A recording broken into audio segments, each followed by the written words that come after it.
Hi everyone, I hope you all had a lovely holiday break. If you celebrate Thanksgiving, happy Thanksgiving to you. You're probably watching this a few days after.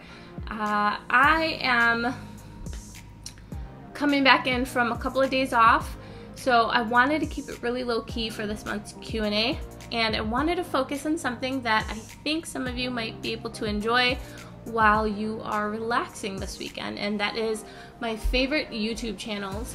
It runs the gamut. I watch all kinds of content from art and design to vlogs, and not like your regular run-of-the-mill vlogs, but vlogs from people all over the world.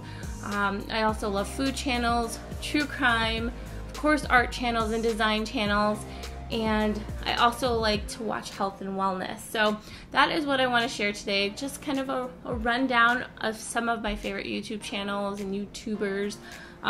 So don't mind me if I'm referencing my phone because I'm looking at my subscriptions. And like I said, I'm gonna try to organize it, but it's kind of funny, the kind of stuff that comes up in my feed. The first I want to focus on is health and wellness. There are two channels that I want to shout out because I utilize them weekly, almost daily. The first being Yoga with Adriene. I love her personality. I love the kind of yoga that she showcases, and it runs from beginner to intermediate to a little bit more expert level, but I love the fact that she makes yoga so approachable, and I love her personality. I think she's hilarious. So, Yoga with Adriene, absolutely a must. I injured my Achilles tendon a couple years ago. I wasn't able to walk for 7 months, and I'm slowly trying to be able to run again. I used to run. I love running. Running was like my mental health thing, and I haven't had it for 2 years, so I was struggling a lot with mental health, and doing yoga has been a great option for a low impact workout, something that can strengthen my core again, help me lose the weight that I've gained, and help strengthen and stretch my leg that is injured. So Yoga with Adriene. And then speaking of mental health, part of my mental health journey, I've been dealing with anxiety and CPTSD, and that's not from like just getting injured, it's from a lot of stuff from my youth. But one of my issues is insomnia. I have a horrible cases and bouts of insomnia. I'm sure if you ever notice while I'm working and I'm posting videos or Patreon scheduling these things, I'll schedule them out, but sometimes I'm posting at like 2 o'clock in the morning, and it's because I can't sleep. So what I've found to be very beneficial, and please don't judge, because what I'm about to say, people are like, what is what? And I'm telling you, there's like tons of different genres of this thing.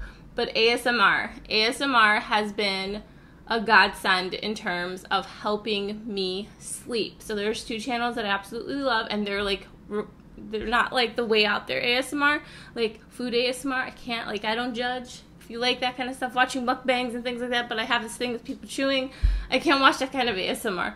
The ASMR that I really like is on a spiritual level, as well as just like a chilling, calm, creative kind of level. And there are two channels that I love. The first being Nate. She's amazing. She's actually a trained and certified Reiki master. And she, if you believe in that stuff, she can send you Reiki energy through those videos. I have been known to get Reiki in person physically by a really amazing Reiki teacher who also has a YouTube channel, Crystal Lake Reiki, Erin Ryan. She's amazing too, but she doesn't do ASMR, but she does real life in person Reiki too. So if you're interested in that kind of stuff, it's a beautiful, amazing energy kind of experience, and that has helped a lot with my anxiety. But since I can't get Reiki in person, I utilize Nate. She's just amazing. Her channel is fantastic, and it's calming, and it has been a go-to to help me fall asleep at night. I'm telling you, I'll put it on, and no joke, in like 15 minutes I'm out. And I'm someone who will struggle to fall asleep, and I won't fall asleep till 3 o'clock, 4 o'clock in the morning. But since I found ASMR, I found something that helps me to actually sleep. Another channel that I really like, so Luna has two. She also has The Innate, which is her music. I don't know if any of you like the idea of binaural beats and things like that. Her stuff is like that, but super I don't know, I can't even explain it. It's not cheesy in any sense. It's really great music. I believe she runs that channel with her partner. And then there's another channel called Whispers Red. And Whispers Red is amazing at making me fall asleep as well. They're all about like the tinglies when it comes to ASMR stuff. And I don't know about that, but I just know it helps me sleep and it's calming. And Whispers Red is super creative with her overall like video treatment, and like it's just pretty to watch, but it's even better to listen to because half the time I don't watch it anyways because I fall asleep listening to it. So aside from health and wellness, I also like, and this is like the whole other side of the spectrum, this is not good if you have anxiety or you worry or stress. True crime is not, you know, something to like absolutely immerse yourself into all the time, but I just, like, when I think about the things that I found interesting as a kid, like, I think about the shows I used to watch, like, Unsolved Mysteries and the FBI, you know, America's Most Wanted. I used to watch cops all the time. So I've always, like, really enjoyed listening to mystery-type TV or radio, too. When I was little, I used to listen to these stories on the radio, too. I don't know what channel it was. It was always on the weekends or late in the evening, and these old-timey stories. So I love that concept, and I feel like true crime falls into that, only it's a lot more, and it's a little scary sometimes to listen to. But I really enjoy true crime, and there are a few channels that I think do a fantastic job of being respectful to the families and to the stories and to, you know, these real life things that are happening to these people, and they use their platform as a way to help, especially like families who have basically crimes that they can't solve, or that people don't feel like the police or the law enforcement agencies are doing enough, and they use their platform as a way to help these people out, and I think that's absolutely amazing. So my first being Stephanie Harlow. She's a newer find for me. I've been binge watching her stuff for like the last 6 months. She's amazing. She's a mom. She's super respectful. She understands a lot of, like, you know, the nuances of these crimes that she's sharing about, and she does the research. Like, she is amazing. Kendall Ray is another great one that I like to listen to. She's, I think, based out in Colorado. Like, that's the big thing that I think comes across with all of these people. They really do their research. They do deep dives into looking into the information about these cases, and then they utilize their platform as a way to not just, like, you know, they're not just benefiting themselves because they're getting views and getting paid, but then they either do fundraisers or they help, you know, the families of these cases actually get attention in order to benefit and better change the outcome of what's going on for their case. So Kendall Ray's another great one.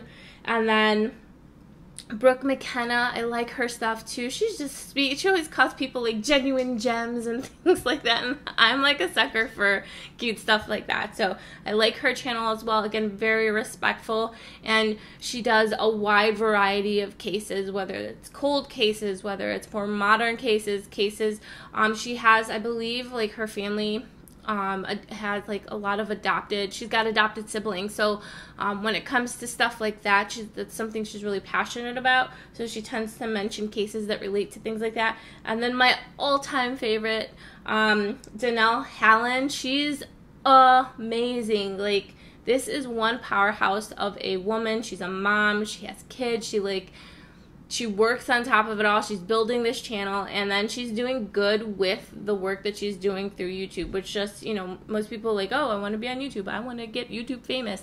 She's like, I want to build a community and I want to help people, and she does that. You know, I think her whole theme is like, let's bring them home, especially for the cold cases that she shares, and she focuses on things that not a lot of other channels will focus on, like murdered and missing Indigenous women, and focusing on people of color, which is why I absolutely love her channel. I love the content that she creates, and she does a great job of, you know, storytelling, research, and then again, like I said, using her platform to try to do good. The next set that I want to go through is vlogs. I absolutely love watching, like, people's everyday life. I vlog I like to see what other people do when they vlog. And the first set of vlogs I'm going to share are not art related.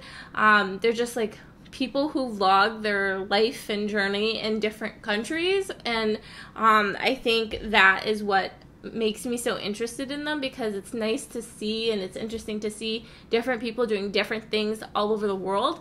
But then at the same time, they kind of do things that are just really normal and average and similar to what I do right here in the middle of the Midwest. So I want to share some of my favorite YouTube vloggers.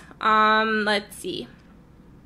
Carrie Cakes, she's a fun one. She's from California, but she is basically like an expat living out in Korea. She lives in Seoul, I believe, and I like that she utilizes her channel as a way to expose people to the beauty of Korea. And I think I watch a lot of these Korea vlogs, because Korea is a place that I want to visit one day with my kids and my family, and I like being able to see what she shares, because it gives me ideas for like things I could plan to do when I go and, you know, knock this place off of my bucket list. But I like the fact that she shares her everyday life, but also different places around Korea, around Seoul, different stores, shops, the actual cultural relevant type museums and parks, and just different things that you'd be interested as a tourist, but also interested in as someone who calls Korea their home. So Carrie Cakes is a good one. There's also Damien Dominique. He is from, I love his channel.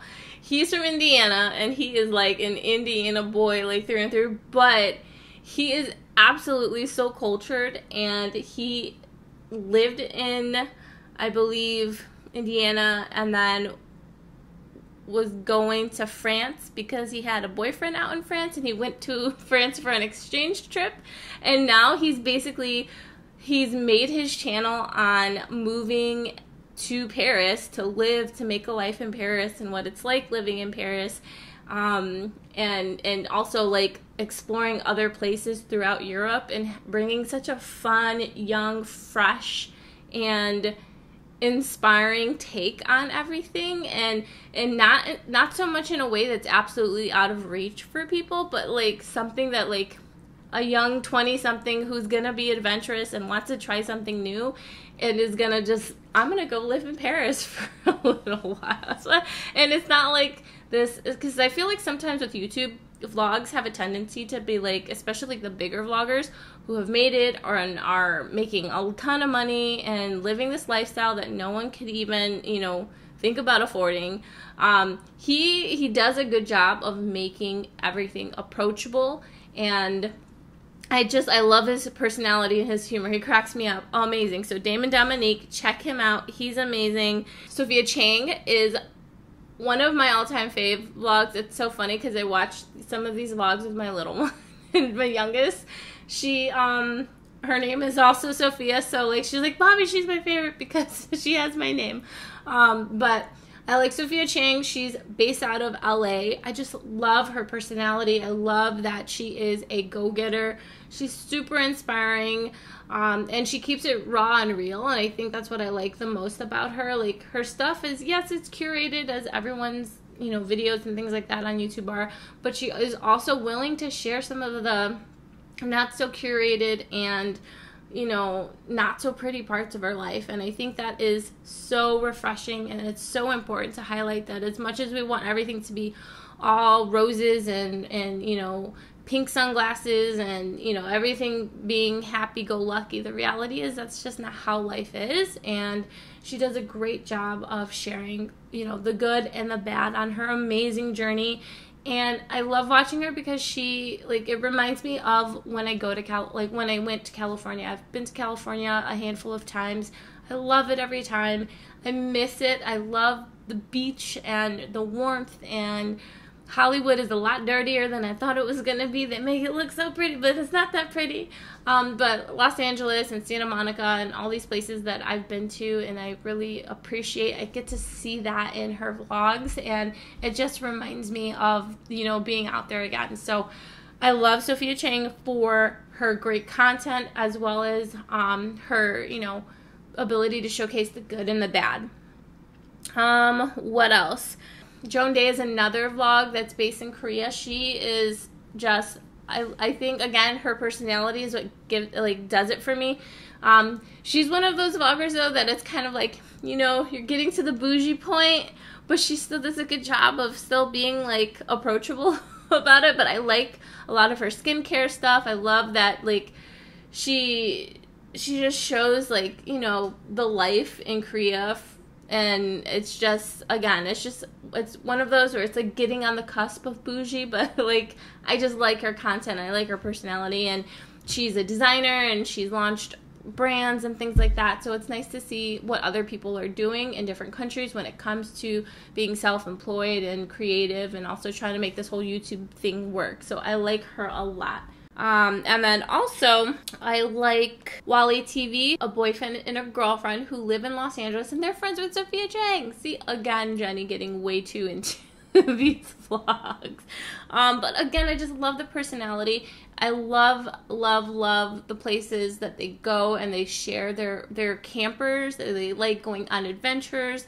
They go all out and about all over California because they have family, I believe, in the north as well as in SoCal. And again, it just reminds me of visiting California, and I miss it often. So I really like the places that they go to and how they share that with their viewers. And again, like, as I make my mental list as I'm stuck in quarantine of places I want to visit one day, this is like, I utilize these vlogs as ways to kind of find inspiration in places that I could potentially go to one day.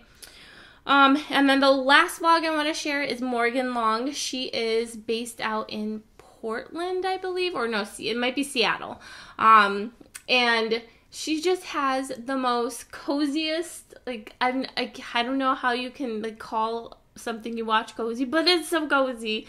But she has this cozy vlog channel that basically tracks her life as a freelancer and the work that she does as a creative, a digital creative, a YouTuber.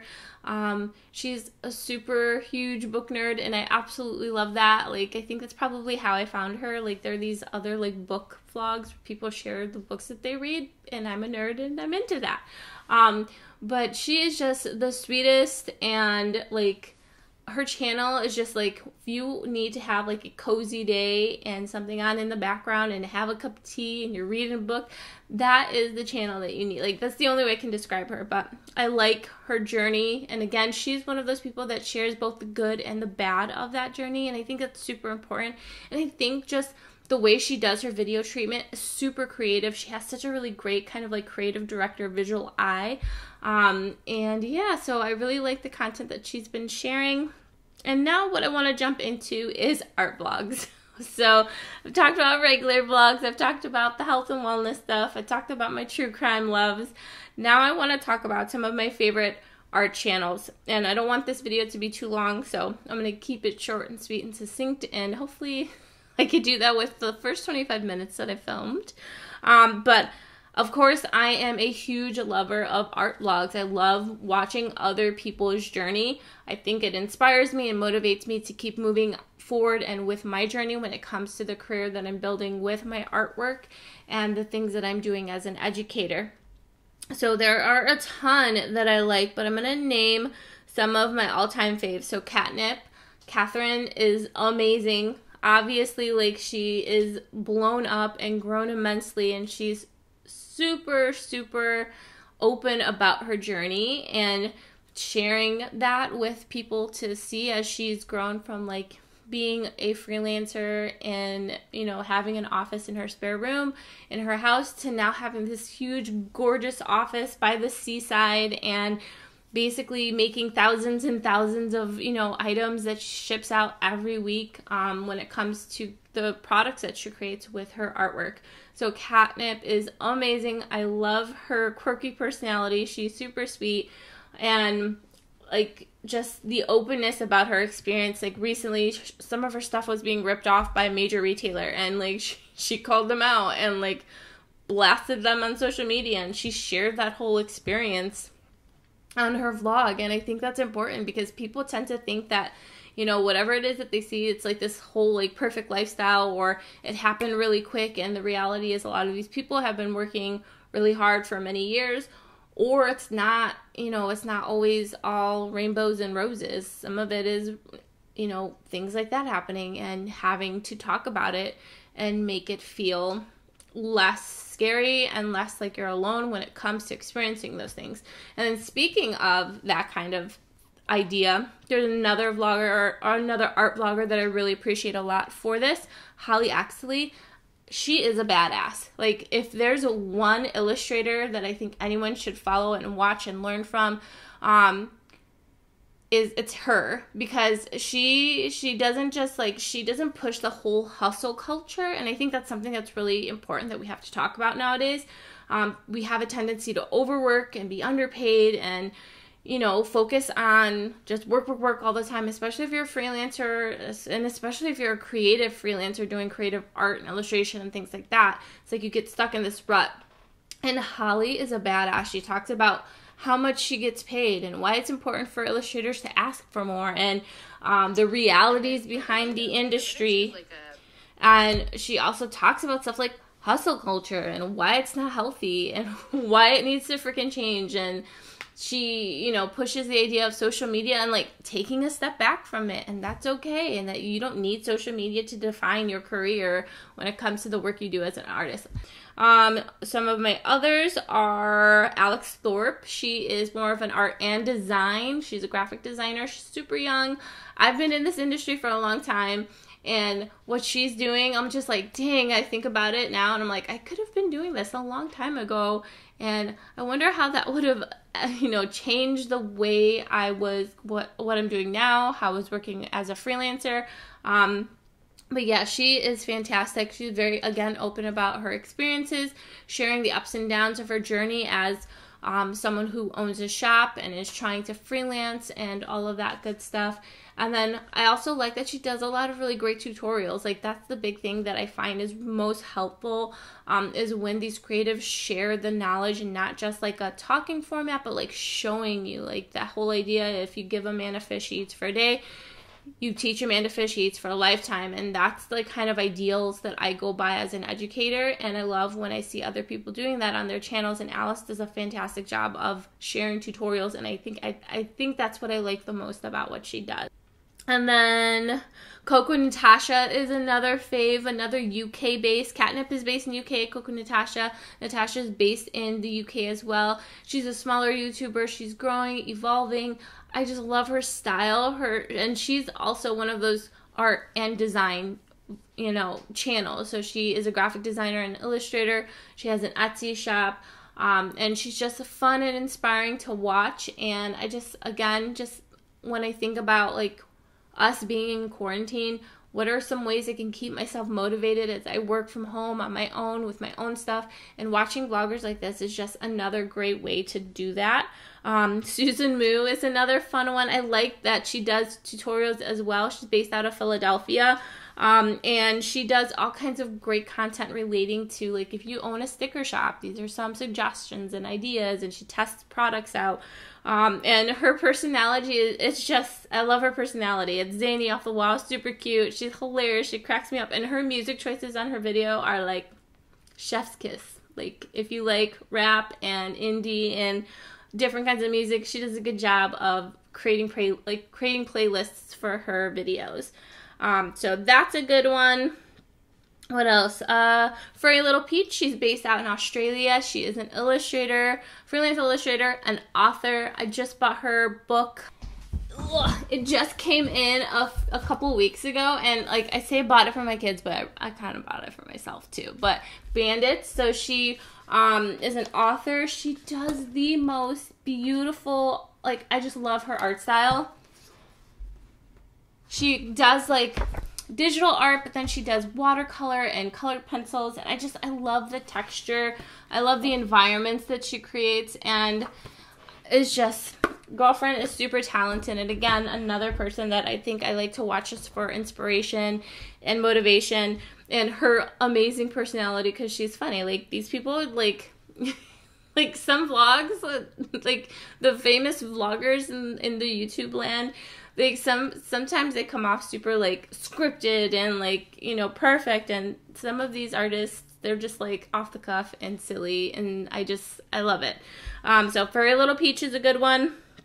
And then I also like Love Soup. She is based out in Japan, I believe. Gorgeous artwork, super calming, chill vibes. Like, you don't see her face. She doesn't ever show her face. But like, I don't know. There's the whole like silent vlog, like art vlog, like thing that's become really popular where people are just packaging. And I think it plays into ASMR too. They're just packaging orders and doing stuff when drawing, and you hear the sounds of all that. And Love Soup is kind of like that, but she talks too, and she just has like gorgeous artwork that's beautiful and like sweet, and it's kind of like kawaii style, but not really, because it's a little elevated, and not the kawaii style isn't elevated. I love that too. And it's funny because my kids keep telling Mommy, you need to make more stuff like that, and I'm like, my style isn't exactly like that, but I can try. But yeah, Love Soup is a good one. And then another smaller YouTuber that I like that's growing and is doing some really great content is Fizz and Flourish. She's based out in the UK. And it's kind of funny. I don't think I watch very many that are US based. I have a couple I'm going to share in a moment that are, but a lot of the people I watch are all over the world. But she's UK based. I love that she shares, again, like the raw reality behind what she's doing. It's not like this perfect shot here and there. It's like she'll take like footage of her studio. It's an absolute mess and paper everywhere because she was, you know, having to package, you know, 25 or 50 orders or something like that. So Fizz and Flourish is a good one. And then some US based ones I really love, absolutely love, La Comida the Jeremy. So I wouldn't, like, he is an art vlog, but he's also a foodie blog or a foodie vlog, and his personality is amazing. He's Puerto Rican, he's a Boricua, that's, like, he's based in Tennessee. Like, he's based in Tennessee, in southern, you know, Southern America, but he's doing some amazing work. I believe from what I understand, and I think like Jeremy and I are kind of like internet friends now, but like he works at a nonprofit as a day job, and then he runs his channel and his freelance artwork and things like that on this as a side hustle. But like, he's growing, and I have a feeling that he's gonna grow and like keep growing and doing amazing things. He was recently featured in Me Too with some of his artwork, and I just love his personality, love the food and he's vegan too. So it's like I found him because I was searching for Puerto Rican vegan food. So he's Puerto Rican, I'm Puerto Rican. I've been trying to cut back on red meat. And if you know anyone who's Puerto Rican or Mexican like me, you know like meat is a part of our culture. But I was looking for vegan recipes for like Puerto Rican food, and that's how I found his channel. And then it just so happened he's also an artist, and he's doing amazing things, and absolutely highly suggest if you like food and art and you're interested in Latino culture, Latinx culture, check out La Comida de Jeremy. Another US based vlogger that I like to watch, it's an artist, Leeelekson, and if I butchered her last name, I'm sorry. But she is based out, I believe, in Ohio, and her art, again, absolutely gorgeous. Combines like watercolor and colored pencils, and I love like all of the content she's been putting out recently. I think she bought a house and they're renovating it, so like she's sharing bits and pieces of that along with the stuff that she does for her art, and I'm learning a lot about Patreon from her. So definitely another great artist to check out. And then what else? I think I had, what else? One more. And the last one that I want to share is ErgoJosh. His channel, his artwork is just like top notch. He is so talented. Like, I watch his stuff and I'm just like mesmerized, and I'm like, well, I want to draw like that one day. Like, teach me. And he does amazing tutorials, and he highlights, you know, technology, and he's got like a radio voice. Like, I could listen to his videos and fall asleep at night too. So even though he's not ASMR, like, he's got that radio, like, low-key voice that is like butter. So that's another really good channel to check out, ErgoJosh. And if you are interested in digital art, learning digital art, how to use Procreate, how to use something like a Cintiq or any type of like digital tablet, he's a good option to check out. He does a lot of stuff relating to tech too, like what his setup is and what he uses. And in reality, like, I think sometimes people think like, oh, once I get all of this stuff, I'm going to be able to draw like this person. And that's not the case. It requires, you know, skill and practice. And, but I like that he shares the type of tools that he utilizes. And then he does a really good job of doing, again, tutorials. Like, that's my big thing. If I can find a vlogger or an artist who shares their experience as well as how they do things with tutorials and stuff like that, it's a great option. And that is all of the different YouTube channels that I enjoy. I'll see you in December. And remember, this month of December, I'm changing things up. I'm not going to have 2 exclusive videos. I'm going to be releasing extra videos on my YouTube channel so that I can participate in Craftmas. And instead of getting exclusives, you guys get to see them first. You'll be the first ones to view. I'll be posting them early on Patreon, and then they go up the day after over on YouTube. Thank you again for your support. I hope everyone has a happy holiday season, and I will see you soon. Bye.